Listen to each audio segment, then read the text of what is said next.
एक बार एक राजा और उनकी रानी रात्रि में विश्राम कर रहे थे। तभी उनको रात के सन्नाटे में किसी जानवर के गुर्राने की आवाज सुनाई देती है। आवाज सुन राजा ने रानी से कहा, रानी, जंगल में शेर गुर्रा रहा है। रानी बोली, नहीं महाराज, वो शेर की नहीं बल्कि शेरनी की आवाज थी। राजा ने फिर से बड़े दृढ़ विश्वास के साथ रानी से कहा, नहीं रानी, वो गुर्राने की आवाज शेर की ही थी। रानी फिर बोल पड़ी, नहीं महाराज, वो दहाड़ शेर की नहीं बल्कि एक शेरनी की ही थी। राजा ने 3 बार उसे शेर बताया और रानी ने तीनों बार शेरनी ही कहा। दोनों अपनी अपनी बात पर अटल थे। राजा को उसकी बात बार बार मोड़े जाने पर बहुत क्रोध आया। अपने अहम को यूं झुकते देख उसने रानी के सामने एक शर्त रखी, मैं सिपाहियों को जंगल भेजकर अभी पता करवा लूंगा कि वो गुर्राने की आवाज शेर की थी या फिर शेरनी की। जिसकी बात झूठ निकली उसे इसी क्षण सदा के लिए राजमहल छोड़कर जाना होगा। राजा ने सिपाहियों को पता करने के लिए जंगल भेज दिया। रानी जानती थी कि वो आवाज शेरनी की ही थी। उसने विचार किया, जब सिपाही आकर राजा को सच्चाई बताएंगे तो इन्हें राजमहल छोड़कर जाना पड़ेगा। इनके बिना राज्य कैसे चलेगा? इससे अच्छा तो मैं ही राजमहल छोड़कर चली जाऊंगी। इसी में राजा और प्रजा दोनों की भलाई है। इस सोच के साथ रानी पहले ही महल के प्रवेश द्वार पर जाकर खड़ी हो गई। जब सिपाही जंगल से वापस आए तो रानी के पूछने पर उन्होंने बताया कि महारानी जी, वो आवाज शेरनी की ही थी। तब रानी ने सिपाहियों को सख्त निर्देश दिए कि उन्हें राजा के आगे सच्चाई को छिपाते हुए उनके सामने यही कहना है कि उन्होंने एक शेर को ही देखा था। इतना कहकर रानी शयन कक्ष में लौट आई। थोड़ी देर में रानी के पीछे पीछे सिपाही भी आ गए। राजा बोला, बताओ सिपाहियों, जंगल में तुमने किस जानवर को देखा?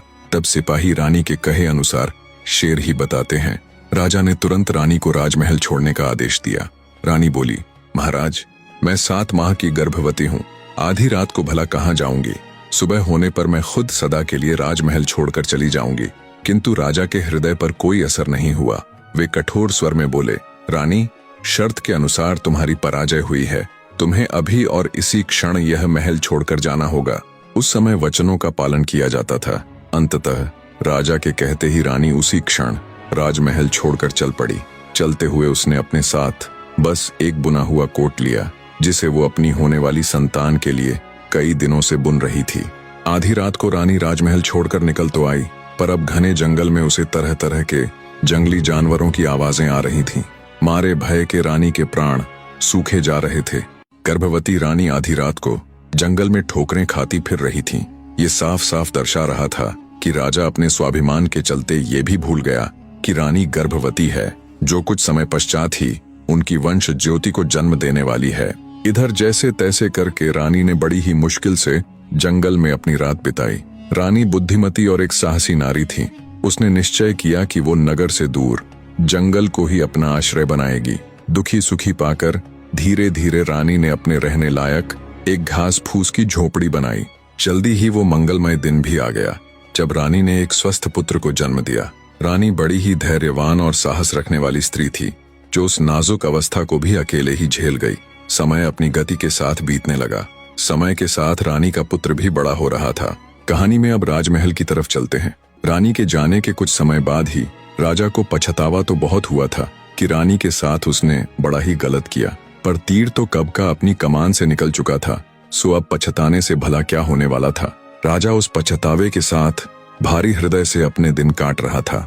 एक दिन राजमहल के वे सेवक, जिनको राजा ने उस रात जंगल में भेजा था, आपस में बतिया रहे थे कि राजा तो बहुत कठोर निकला।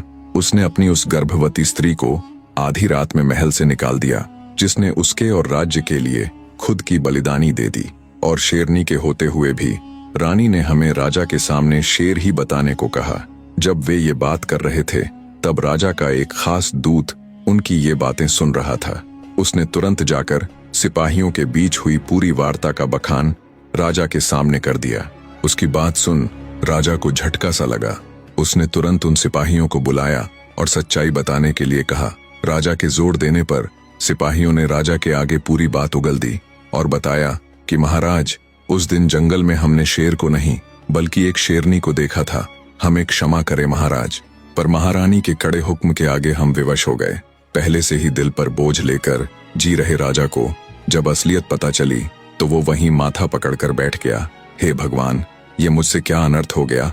आखिर क्यों मैंने अपनी निर्दोष गर्भवती पत्नी को राजमहल से निकाला। सच्चाई पता चलने पर राजा ने अपनी रानी को ढूंढने की बहुत कोशिश की। छोटे से छोटे गांव से लेकर बड़े से बड़े शहरों में अपने सिपाहियों को रानी की खोज में भेजा, पर रानी उन्हें नहीं मिली। मिलती तो तब जब वो किसी गांव या शहर में रह रही होती। वो तो जंगल में रह रही थी। राजा के मन में दूर दूर तक ये नहीं आया कि रानी जंगलों में हो सकती है। उधर जंगल में रानी अपने पुत्र के साथ कंद मूल और फल फूल आदि खाकर अपने दिन बिता रही थी। समय का चक्र अपनी गति से घूमता गया। रानी का पुत्र अब 14 वर्ष का हो चला था।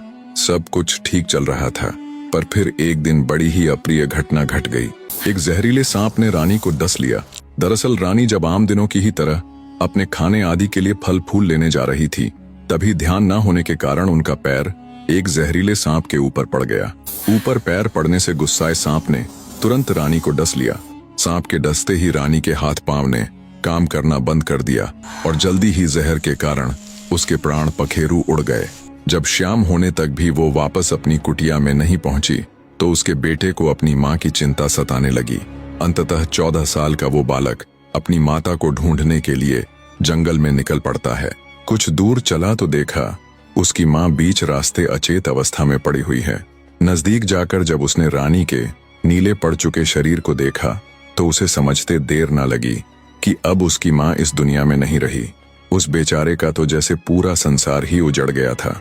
उसके लिए तो माँ बाप, भाई बहन, दोस्त, रिश्तेदार सब उसकी माताजी ही थीं।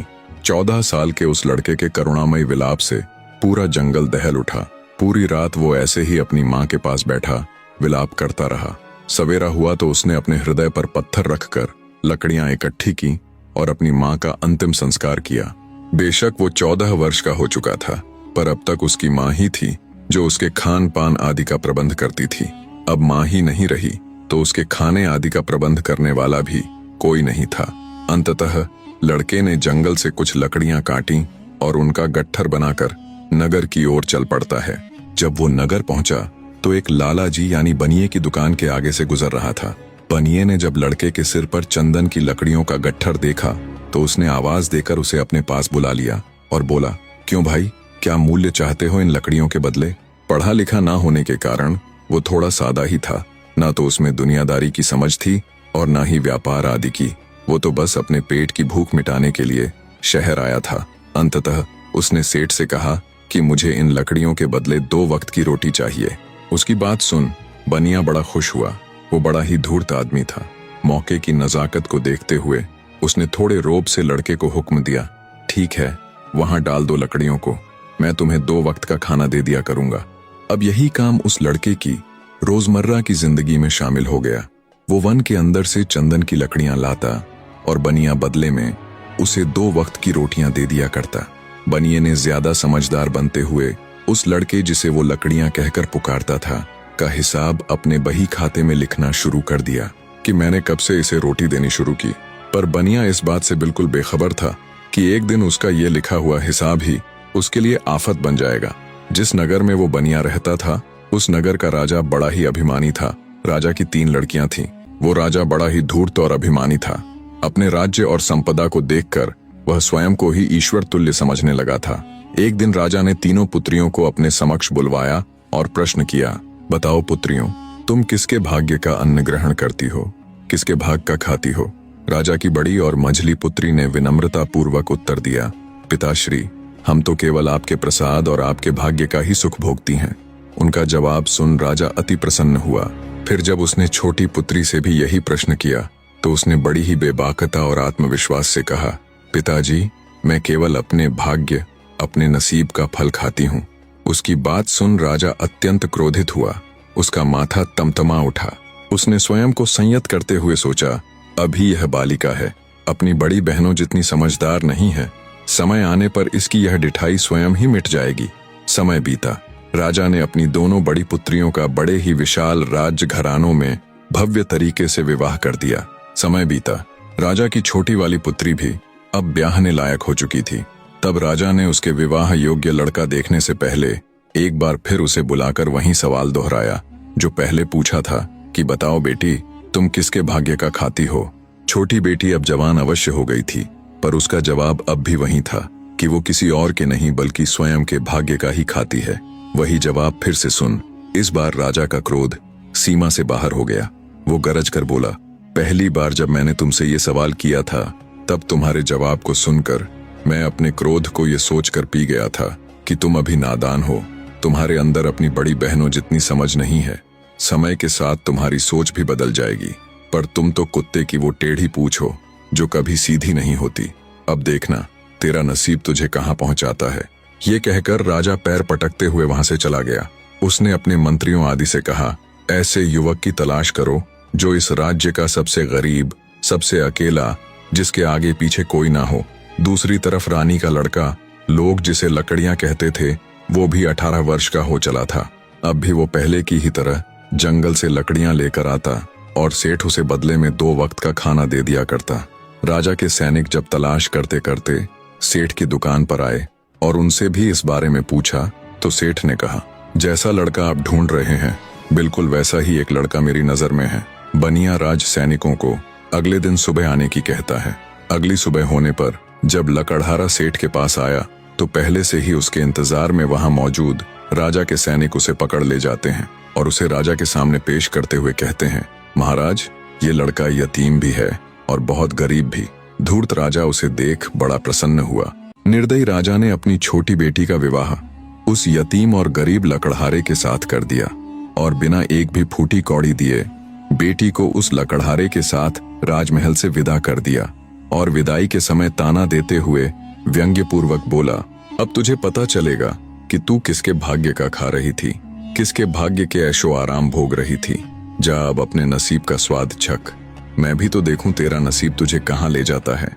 राजकुमारी बिना एक भी शब्द बोले चुपचाप सिर झुकाए अपने पति के साथ राजमहल से चली जाती है। अब उस लकड़हारे के पास कोई और ठिकाना तो था नहीं। वो राजकुमारी को भी अपने साथ जंगल में बनी अपनी उस कुटिया में ले गया जो कभी उसकी माँ यानी रानी ने बनाई थी। राजकुमारी को अपने पिता का व्यवहार और उनकी बातें कष्टदायक अवश्य लगीं, पर उसके अंदर ये पूर्ण विश्वास था कि भगवान उसे उसके भाग्य का जरूर देंगे। कुटिया में आने पर यह पहली बार था जब राजकुमारी उस लकड़हारे से बोली कि तुम्हारा नाम क्या है। लकड़हारा बोला, मुझे तो सब लकड़ियां कहकर ही पुकारते हैं। अगले दिन जब लकड़हारा लकड़ियां काटने जंगल की गहराई में जाता है तो राजकुमारी भी उसके साथ हो लेती है। लकड़हारे ने जब लकड़ियां काटनी शुरू की तो राजकुमारी ने लकड़ियों को देख तुरंत पहचान लिया कि ये तो दुर्लभ चंदन की लकड़ियां हैं। राजकुमारी अपने पति यानी लकड़हारे से बोली, आप किस मूल्य में इन लकड़ियों को बाजार में बेचते हैं। राजकुमारी की मूल्य वाली बात सुन लकड़हारा बेचारा एक पल के लिए सकपक आ गया और बोला, जी मैं तो केवल 2 वक्त के खाने के बदले इन लकड़ियों को सेठ के यहाँ डालकर आता हूँ। अपने पति के मुख से ये बात सुन राजकुमारी हैरान थी कि कोई इतना भी सीधा, इतना भोला भाला भी हो सकता है। वो अपने पति से बोली, चलो आज मैं भी तुम्हारे साथ शहर चलूंगी। लकड़ियां काटने के बाद दोनों नगर के लिए चल पड़ते हैं। सेठ की दुकान पर पहुंचने पर राजकुमारी ने कड़क होते हुए सेठ से पूछा, क्यों सेठ जी, कितना दाम देते हैं आप इन चंदन की लकड़ियों का। राजकुमारी की बात सुन सेठ की सिट्टी पीट्टी गुम हो जाती है। बौखलाया सा सेठ तुरंत अपना बही खाता निकालकर राजकुमारी को दिखाता है और कहता है, देखो मैं पिछले 4 साल से इसे खाना खिला रहा हूँ।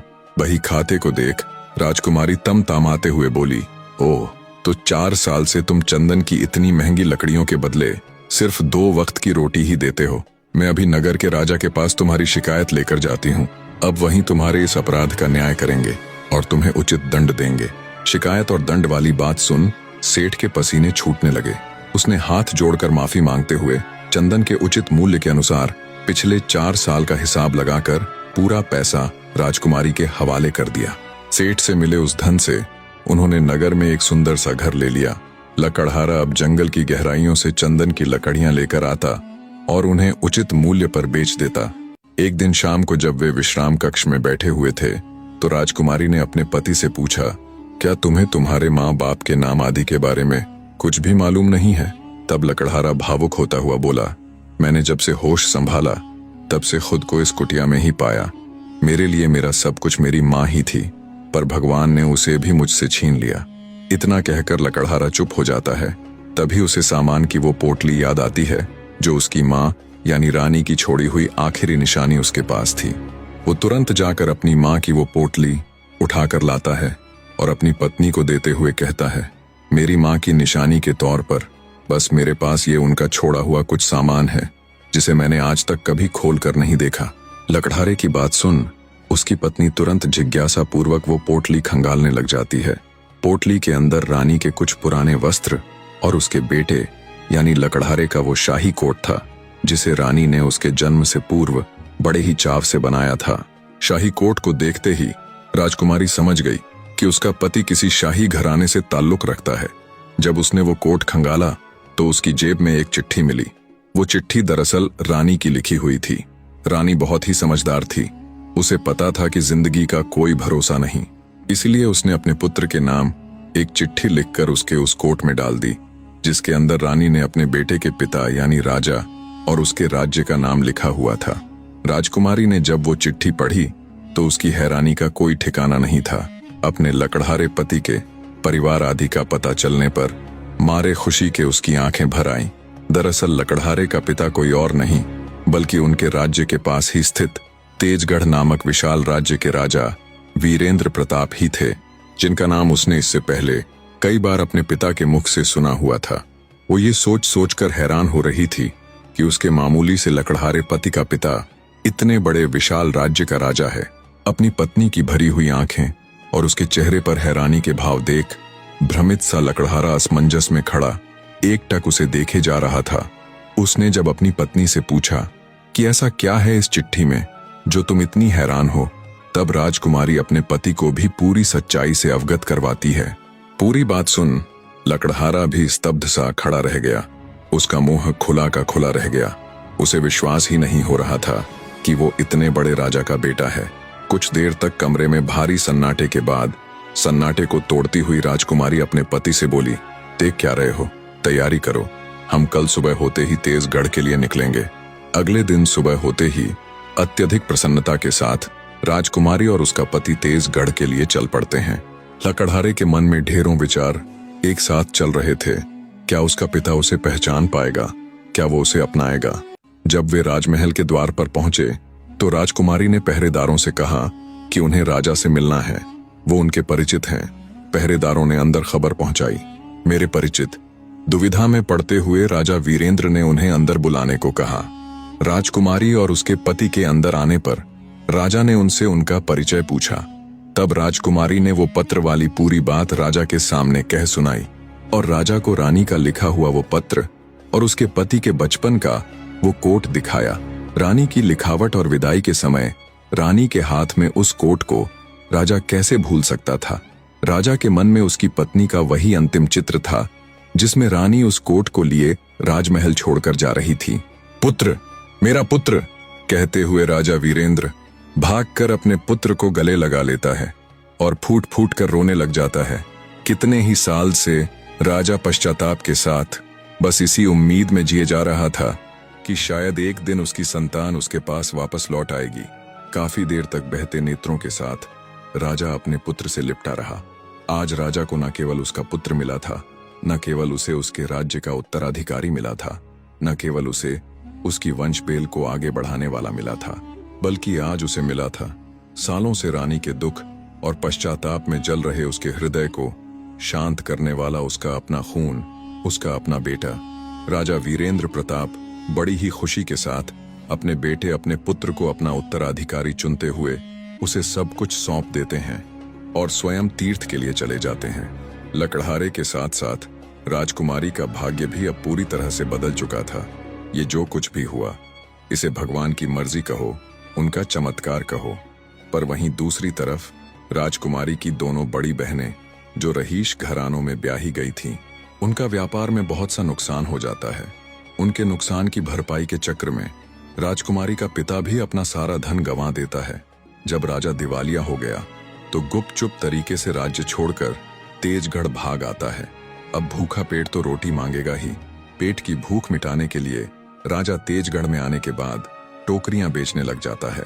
एक दिन जब वो सिर पर टोकरी उठाए, टोकरियां ले लो टोकरियां की आवाज लगाता हुआ महल के बाहर से गुजर रहा था, तब राजकुमारी अपने पिता की आवाज को तुरंत पहचान लेती है। उसने सेविकाओं से तुरंत उस टोकरी वाले को अंदर बुलाने को कहा। सेविकाएं उस राजा यानी टोकरी बेचने वाले को महल के अंदर ले आती है। टोकरी वाला अंदर आ जमीन पर बैठकर टोकरियां दिखाने लग जाता है। राजकुमारी अपने पिता को फटे पुराने कपड़ों में भी तुरंत पहचान लेती हैं और उससे कहती है, पहचाना मुझे। अब टोकरी वाले की इतनी हिम्मत कहाँ कि वो मुख उठाकर राजकुमारी की तरफ देखे। तब राजकुमारी फिर से बोली, पिताजी ऊपर देखिए। राजकुमारी द्वारा पिताजी कहे जाने पर टोकरी वाले ने जब ऊपर देखा तो सिंहासन पर विराजमान अपनी छोटी बेटी को तुरंत पहचान लिया। यतीम और गरीब लकड़हारे से शादी के बाद आज उसे यहाँ बैठे देख उसके आश्चर्य की कोई सीमा नहीं थी। उसका सारा घमंड चूर चूर हो चुका था। तब राजकुमारी सम्मान सहित अपने पिता को ऊपर बैठाती है और पूछती है, बताओ पिताजी, मैं अपने भाग्य का खाती थी या फिर आपका दिया हुआ? आपके भाग्य का। बेटी की बात सुन राजा का सिर मारे लाज शर्म के झुक जाता है। शर्मिंदा होते हुए वो कहता है, माफ करना बेटी, मैं राज्य और संपदा के कारण अंधा हो गया था। तुम अपने भाग्य का ही खाती थी। दयालु राजकुमारी कंगाल हो चुकी अपनी बड़ी बहनों और अपने पिता की आर्थिक रूप से मदद करती है। अब लकड़हारा यानी राजा खुशी से अपनी पत्नी के साथ अपना जीवन व्यतीत करता है। कहानी के निष्कर्ष की तरफ चलने से पहले आपसे दरखास्त है, अगर कहानी आपके दिल को छू गई तो चैनल को सब्सक्राइब जरूर कीजिएगा। निष्कर्ष। और इस प्रकार भाग्य ने अपना चक्र पूरा किया। जिस राजकुमारी ने अपने भाग्य में विश्वास रखा वह विशाल राज्य की रानी बनी। जिस लकड़हारे ने ईमानदारी से जीवन व्यतीत किया वह राजा बना, और जिस राजा ने स्वयं को भाग्यवान समझा वह टोकरी वाला बना। कहानी में सबसे बड़ा बलिदान रानी का था, जो अपने पति के हित की खातिर सब कुछ छोड़ छाड़ कर वन में चली गई, पर अंततः उसके पुत्र को उसका हक मिला। सत्य यह है, अहंकार मनुष्य का सबसे बड़ा शत्रु है और विश्वास उसका सबसे बड़ा मित्र। भाग्य उन्हीं का साथ देता है जो अपने कर्तव्य और धर्म पर अटल रहते हैं। जो दर्शक वीडियो में अंत तक बने रहे, हमेशा की तरह एक बार फिर से उन सब का तहे दिल से धन्यवाद।